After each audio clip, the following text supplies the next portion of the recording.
Revelations chapter 13, verse 16, quote, "All people, small and great, rich and poor, free and slave, were forced to have a mark. Without the mark of the beast, it was impossible to buy or sell anything." Now, some might take this Bible verse to be a prophetic warning about digital ID. As it so happens, digital ID is about to be rolled out around the world, and it's more evil than anyone could have imagined, except perhaps the author of Revelations, that is. So today, I'm going to tell you everything you need to know about digital ID and when it will be coming to your country. Not to be dramatic or anything, but this may be the most important video you'll ever watch. Let's start with a definition of digital ID so we're on the same page. A digital identity is a digital way of proving that you are you. In other words, digital ID is a digital version of the physical IDs that many of us have, be that a national ID card, a health card, driver's license, or passport. Like physical IDs, a digital ID is issued or accredited by the government and requires basic biometric information to create. Biometric information includes any physical attributes that are unique to you, such as your face, your fingerprint, or your iris, the coloured part of your eye. Unlike physical ID documents, a digital ID is stored on an electronic device such as your phone or computer. However, all the data about your digital ID is technically stored by the government or by whichever private company the government has contracted for this purpose. This is a small but significant detail because it means that digital ID systems are extremely centralized and ultimately outside of your control. The government or private company which issues the digital ID has the power to make changes to your digital ID without your consent, including deleting it. Although the government or company which issues your physical ID has access to the same personal information, making changes to your physical ID requires physically confiscating it from you. This is obviously much more difficult to do than changing a few of your settings in a digital ID system. However, the biggest difference between physical IDs and digital IDs is that there are multiple different types of physical IDs, each with their own issuing institution or authority. With a digital ID, your national ID card, your health card, your driver's license, your passport, and even your bank card are all rolled into one. While digital ID systems are only just starting to be rolled out, the research and development so far suggests that your digital ID will be connected to absolutely everything. It'll be linked to the assets you own, it'll be integrated into voting systems, and it could even be required to access the internet. Now, advocates of digital ID insist that these systems will make everything more efficient, more inclusive, and of course, much safer. However, it should be clear by now that digital ID systems have the power to become more evil than anything any religious text could have possibly predicted. Besides making changes to your actual digital ID, the government or private company would have the power to prevent you from purchasing goods or accessing services, including all of those I just mentioned. In short, a digital ID system would be one of total top-down control with no escape. And it's a system that every single country will be rolling out in the coming years. Now, if you're wondering where this supposedly universal push for digital ID is coming from, the answer appears to be the United Nations, or UN. Introducing digital ID is part of the UN's Sustainable Development Goals, or SDGs, that member states must meet by 2030, which is literally every country. If you watched our video about the individual carbon credit system the UN is planning, you'll know that the UN is working closely with the private sector, the public sector, and with other international organizations to ensure that all 17 SDGs are met in every country by 2030. The international organization that's been the most involved with the UN's SDG initiative is the one and only World Economic Forum, or WEF. For those unfamiliar, the WEF consists of over 4,000 of the world's most powerful individuals and has almost every major institution on its members list as well. The WEF signed a strategic partnership with the UN in mid-2019 to, quote, jointly accelerate the implementation of the 2030 Agenda for Sustainable Development.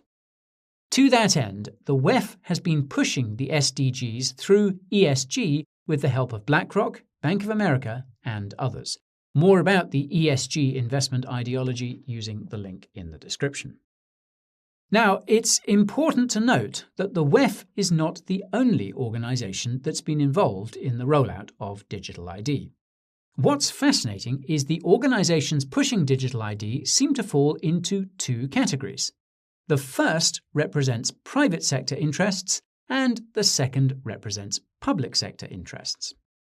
Logically, the private sector and the public sector both have a lot to gain by rolling out digital ID systems. For the private sector, the primary benefit is an increase in economic participation and profits therefrom. For the public sector, the primary benefit is an increase in surveillance and control. Naturally, the WEF represents private sector interests. Now, the other two organisations aggressively pushing digital ID are the World Trade Organization and the World Bank. The World Bank has been especially active in the development of digital ID. It's been testing digital ID systems in Africa and India for years. In a discussion about digital ID from December 2020, Mari Pangestu, the managing director of the World Bank, explicitly stated that the organization's digital ID development would not be possible without its partners, specifically the Bill and Melinda Gates Foundation. Note, folks, that all sources for this are in the description if you don't believe me. Now, when it comes to public sector interests in digital ID, there seem to be three organizations that have been aggressively pushing for it. The first is the International Monetary Fund, or IMF. The second is the Bank for International Settlements, or BIS, and the third is the Financial Action Task Force, or FATF. Those of you who followed the channel for any length of time will be familiar with all three. For the IMF and the BIS, the interest in digital ID comes from the fact that digital ID is required for governments to roll out their central bank digital currencies, or CBDCs. Both organizations have explicitly stated this in various reports and blog posts. For the FATF, the interest in digital ID seems to come from the desire of public institutions to standardize digital ID systems around the world. In March 2020, the FATF published a lengthy report suggesting digital ID standards. This is much more significant than you think. That's because the FATF has the power to coerce countries to comply with its so-called recommendations by issuing related regulations in their jurisdictions. Digital ID falls under FATF Recommendation 10, which is due diligence, aka background checks, on individuals and institutions. Given that the purpose of the FATF's recommendations is to essentially ensure the status quo of the current financial system, I expect that it will eventually require all countries to ensure that all crypto wallets and services are connected to digital IDs, at which point most cryptos will be no different from most CBDCs. A failure to comply will probably result in financial and social restrictions, or worse.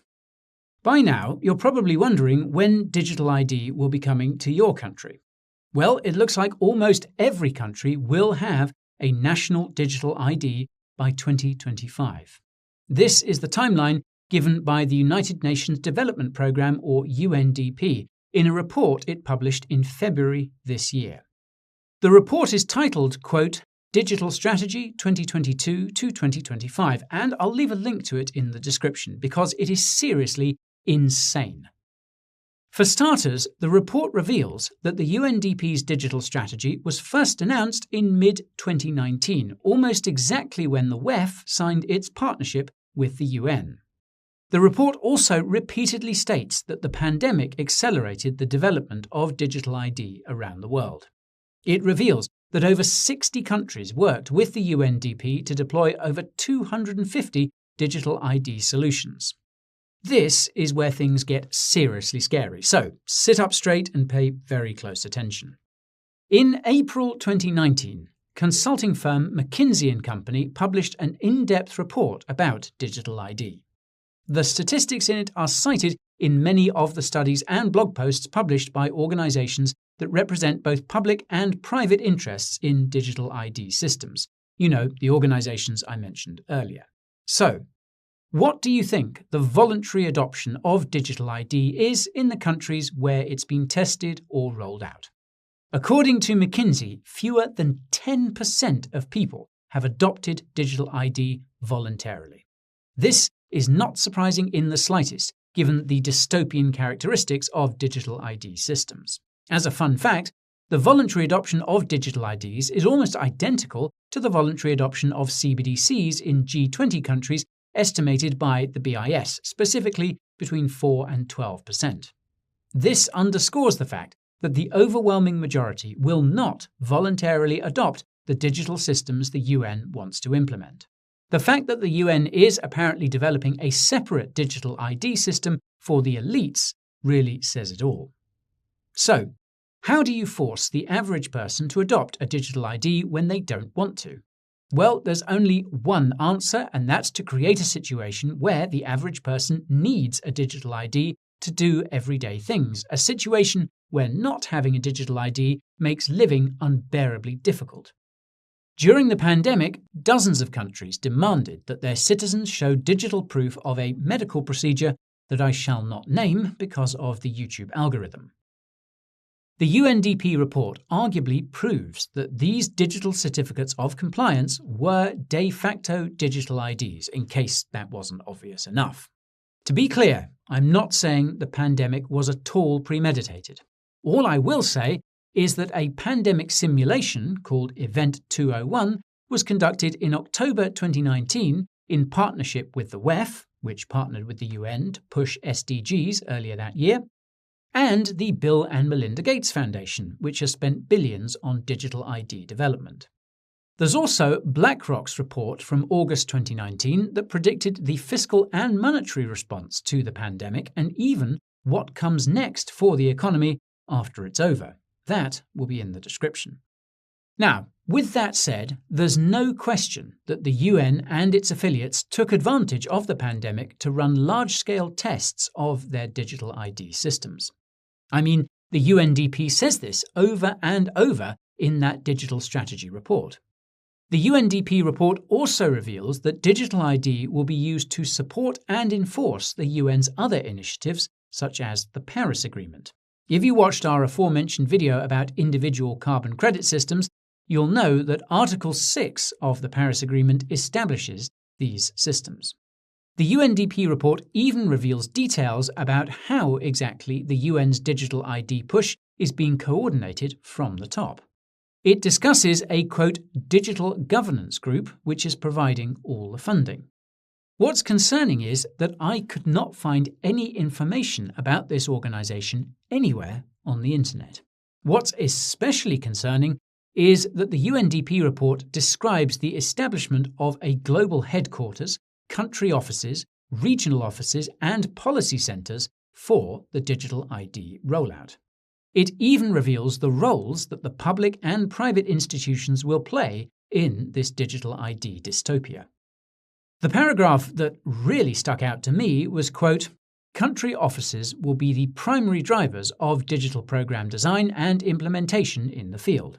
They will be supported by networked digital advocates with specialized training, as well as ICT associates who will support the rollout of new corporate systems and processes.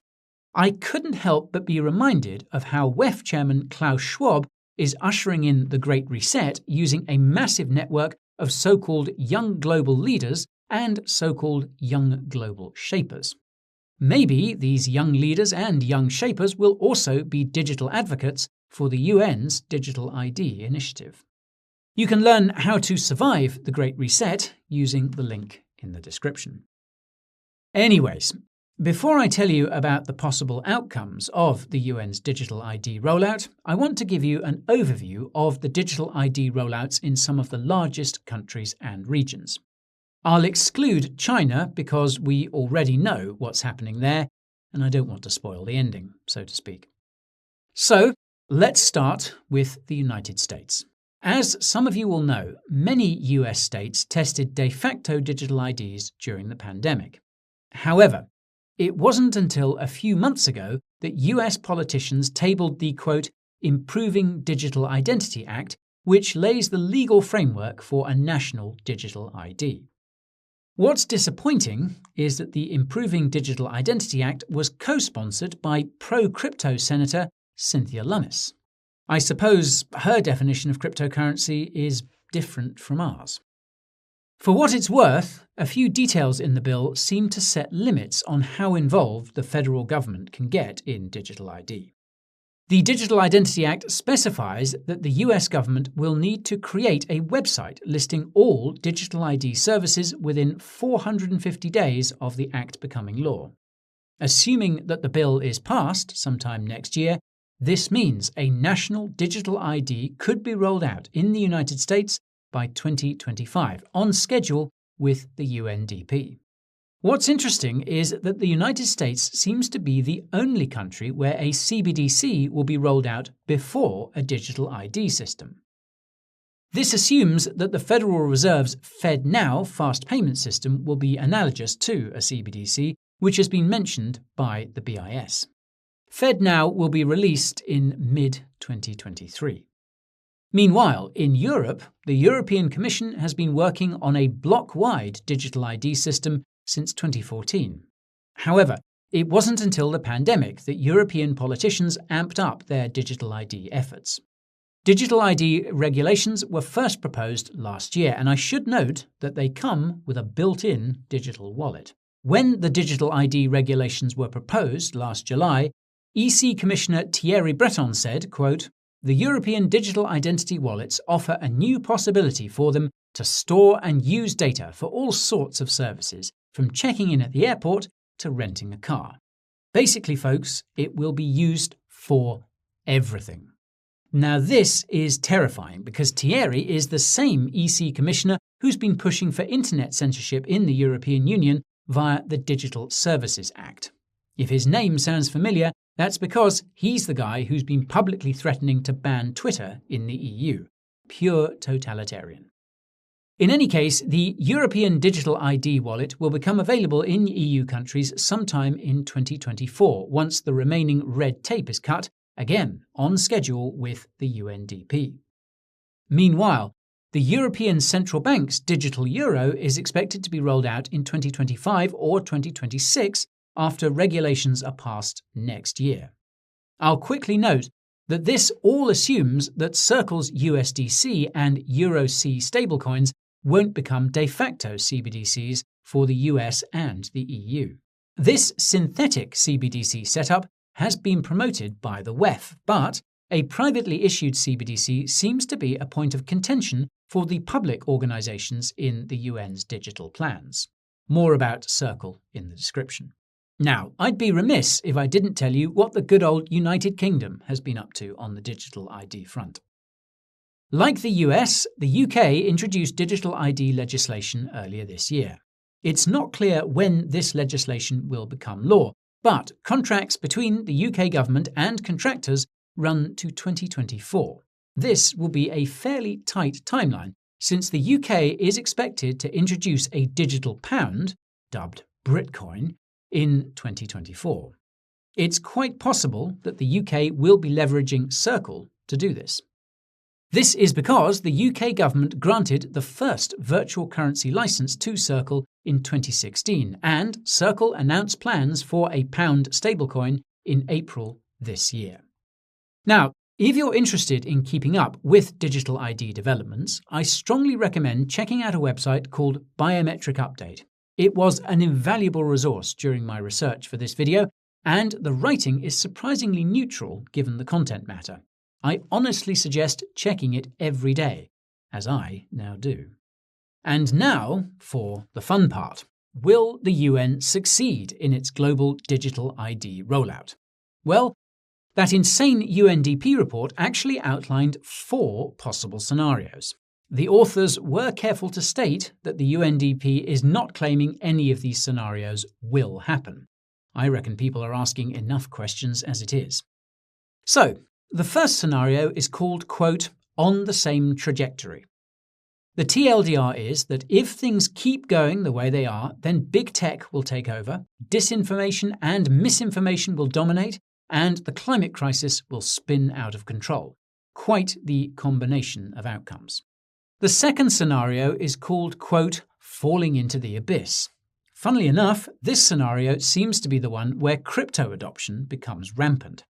That's because in this scenario, the elites take things too far in their quest for power, which causes communities to self-organize, deglobalize, and live freely. What's hilarious is that this scenario includes, quote, the population growth is explosive. It leads to the depletion of natural resources. The rate of pollution is unprecedented. The world does not seem to be a sustainable place to live.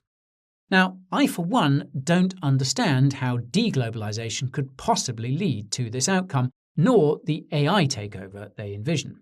I suppose it reveals the ideology of the people in power at the UN.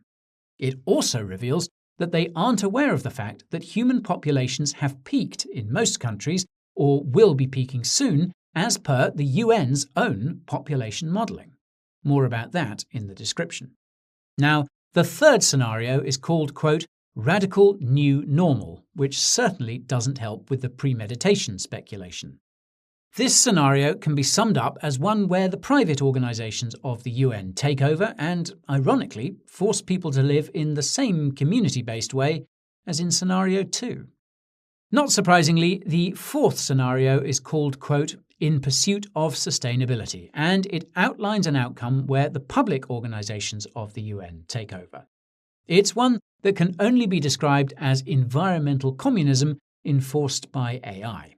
A key theme is that citizens trust their governments a lot. On that note, in the introduction to the future scenarios forecasted by the UNDP, the authors reveal the real motive for the UN's Digital ID initiative and all the other dystopian top-down systems that are required for the UN's SDGs to be met. Quote, digital changes in information ecosystems have led to the near collapse of public interest in many contexts, rampant information pollution, declining trust in governance institutions, and serious challenges to both democratic political processes and evidence-driven public policy. Indeed, recent polls have revealed that trust in the mainstream media, the government, and international organisations is at an all-time low and continues to fall. Now, call me crazy, but it might have something to do with the fact that the institutions aren't all that trustworthy and explicitly seek control. Put simply, they did it to themselves and have nobody but themselves to blame. Now, to wrap things up, I want to give you my take on what the outcome of the UN's Digital ID initiative will be. Believe it or not, but I think it will fail because of all the assumptions that underlie the supposed benefits of rolling out digital ID systems. As I mentioned earlier, the statistics in the Digital ID study by McKinsey & Company have been cited in many studies and blog posts about digital ID. As you'll hopefully recall, the consulting firm admitted that the voluntary adoption of digital IDs is only around 10% in most countries. Here's the kicker. The most cited statistic from McKinsey's report is that it will increase the GDP of countries that roll out digital ID systems by up to 13%. However, this assumes an adoption and usage rate of over 70%, usage being the key word. People can be forced to adopt digital ID, but not to use it. Not only that, but the 13% increase in GDP only applies to certain developing countries that don't have robust ID systems. For developed countries that do have robust ID systems already, the increase in GDP is projected to be a measly 3%. Again, that's assuming more than 70% adoption and usage rate. If BlackRock's due diligence on FTX is anything to go by, the private interests at the UN probably haven't done their research about how much they will actually make when digital IDs will be rolled out. If the compliance with pandemic passports is anything to go by, they'll be lucky if they don't lose money. Once the private interests find out that they're losing money or not making as much as they were led to believe, they will probably pull out or lessen their investment. This will cause the UN's SDGs to fail the same way the Millennium Development Goals, or MDGs, failed. But let's assume, for the sake of entertainment, that the private interests stay on board. This begs the question of how the UN will force the average person to adopt an actual digital ID after their respective governments finish rolling them out in 2025. By now, you'll know that the only way is to create a crisis which requires the use of digital ID, which therefore begs the question of what's coming. My bets are on the upcoming energy crisis, the upcoming food crisis, and the upcoming financial crisis. This is because some countries, such as Iran, have already started using digital ID to allocate food rations. It will not surprise me at all if we start to see the same in other countries for both food and energy. Now, I must stress that this is all speculation, and I'll reiterate that there is absolutely no evidence to suggest that any of these crises were premeditated. Let me repeat. Absolutely no evidence, and don't you go looking for any. Contrary to what the conspiracy theorists claim, the truth will not set you free. In all seriousness, it's more than likely that the adoption of digital ID will be driven by some form of emergency stimulus. It's more than likely that this stimulus will come in the form of a CBDC, because the central banks need to test them on a smaller scale the same way the governments did with their digital IDs. If I had my tinfoil hat, I'd tell you that the actual financial crisis can't be allowed to happen until the central banks have tested their CBDCs. That's because a financial crisis would be the ideal way to force the average person to adopt CBDCs, and it would be very unwise to do this when a CBDC is brand new. If my tinfoil hat is receiving the correct signals, so to speak, a financial crisis won't come until the second half of the decade, when most central banks feel comfortable with their CBDCs. This doesn't mean we couldn't see some economic crash between now and then, but I reckon there's room for one more multi-year zero-interest rate rally.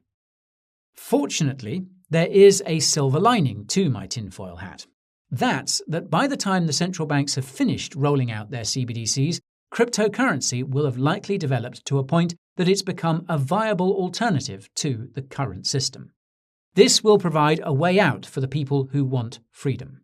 The availability of this alternative will inevitably result in a split in the system, which could run both within and between borders.